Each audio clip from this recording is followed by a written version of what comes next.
الصلاۃ والسلام نے جب تک اعلان نبوت نہیں فرمایا تھا، لوگ بت پرستی کے اندر ملوث تھے، بت پرستی کے اندر مبتلا تھے، لیکن مولا کائنات کی ذات کو اللہ تعالیٰ نے اس دور کے اندر بھی بت پرستی سے محفوظ فرمایا۔ حضرت علی کے بارے میں آتا آپ نے زندگی بھر کبھی اسلام قبول کرنے سے پہلے بھی کبھی بت پرستی نہیں کی،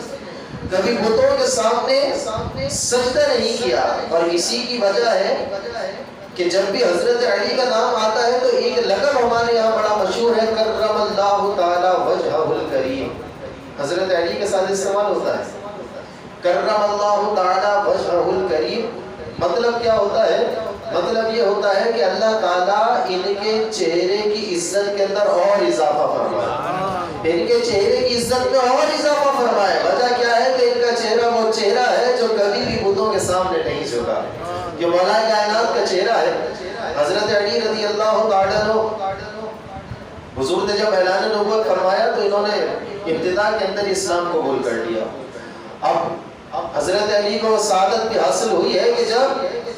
چند لوگ اسلام لے کر آئے ہیں، نبی پاک علیہ الصلوۃ والسلام عبادت کرتے ہیں اور آپ کے پیچھے آپ کی زوجہ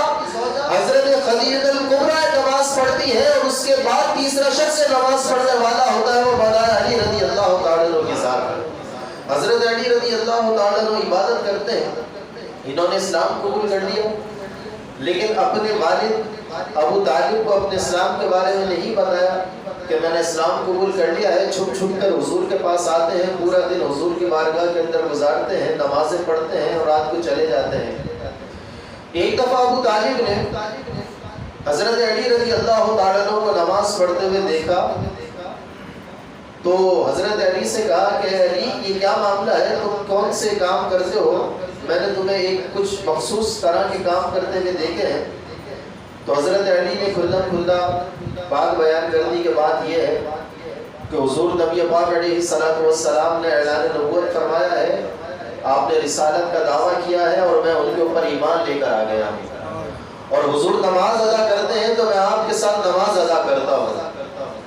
ابو طالب غصے نہیں ہوئے بلکہ کہا کہ علی اپنے چچا زاد بھائی کی ہمیشہ مدد کرتے رہنا، اپنے چچا زاد بھائی کو کبھی تنہا نہیں چھوڑتا۔ ابو طالب کے یہ الفاظ حضرت علی کے دل کے اندر بیٹھ گئے اور آپ نے پوری زندگی اس بات کے اوپر عمل کیا، اور کچھ عرصے کے بعد جب نبی پاک علیہ الصلوۃ والسلام کو حکم ہوا کہ محبوب اب تم لوگوں میں جاؤ اور اپنے خاندان والوں کے اندر جا کر کھلا اسلام کی دعوت دو، حضور نبی پاک علیہ الصلوۃ والسلام صفا پہاڑ پر آنے کے بعد آپ لوگوں کو جمع کر جب اسلام کی دعوت دیتے ہیں، اسلام کا پیغام پہنچاتے ہیں، اور اس کے بعد کہتے ہیں کہ کون ہے جو اس دین کے اندر میرا ساتھ دے گا،